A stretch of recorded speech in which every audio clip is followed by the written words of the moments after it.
வாழ்க்கையில் எதுவும் மதிப்புள்ளதாக இருக்காது நீங்கள் அபாயங்களை எடுத்துக்கொள்ளாவிட்டால். நெல்சன் மண்டேலா சொன்னார், நீங்கள் வாழக்கூடிய அளவில் குறைவாகவே வாழ தீர்மானித்தால் அதில் எந்த உற்சாகமும் இல்லை.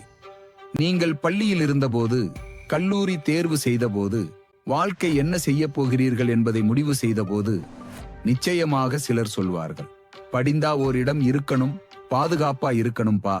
ஆனால் நான் அதை ஒருபோதும் புரிந்து கொள்ள முடியவில்லை.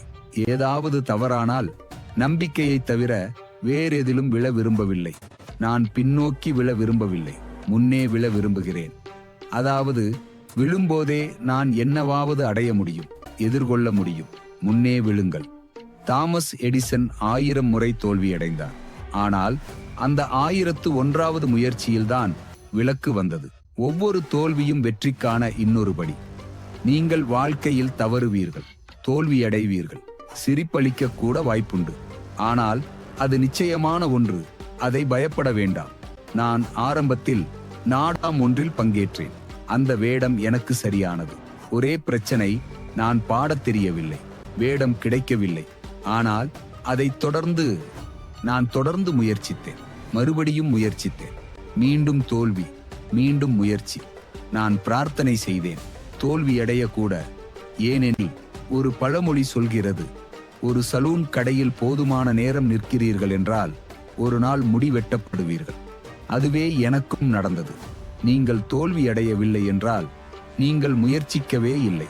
என் அம்மா சொன்னார், நீங்கள் ஒருபோதும் பெறாத ஒன்றை பெற வேண்டும் என்றால் ஒருபோதும் செய்யாத ஒன்றை செய்ய வேண்டும்.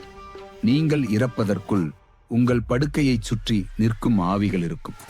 அவை யார் தெரியுமா? நீங்கள் பயன்படுத்தாத உங்கள் திறமைகள், நீங்கள் செய்யாத உங்கள் கனவுகள், நீங்கள் எழுத்தாகவே செய்யாத உங்கள் எண்ணங்கள். அவை உங்களிடம் கேட்கும், நாங்கள் உங்களுடன் வந்தோம், நீங்கள் நம்மை வாழ வைத்திருக்கலாம், ஆனால் இப்போது நாங்கள் உங்களோடு கல்லறைக்கு செல்கிறோம். அந்த நேரத்தில் உங்கள் அருகில் எத்தனை ஆவிகள் நிற்கப் போகின்றன. அதனால்தான் கேட்கிறேன், உங்களிடம் என்ன இருக்கிறதோ அதை கொண்டு நீங்கள் என்ன செய்ய போகிறீர்கள்? பணம் இருக்கலாம், திறமை இருக்கலாம், பொறுமை இருக்கலாம், அன்பு இருக்கலாம், தாங்கும் சக்தி இருக்கலாம். அது எதுவாக இருந்தாலும் அதை முழுமையாகத் தாருங்கள். வாழ்க்கை நேர்கோட்டாக செல்லாது.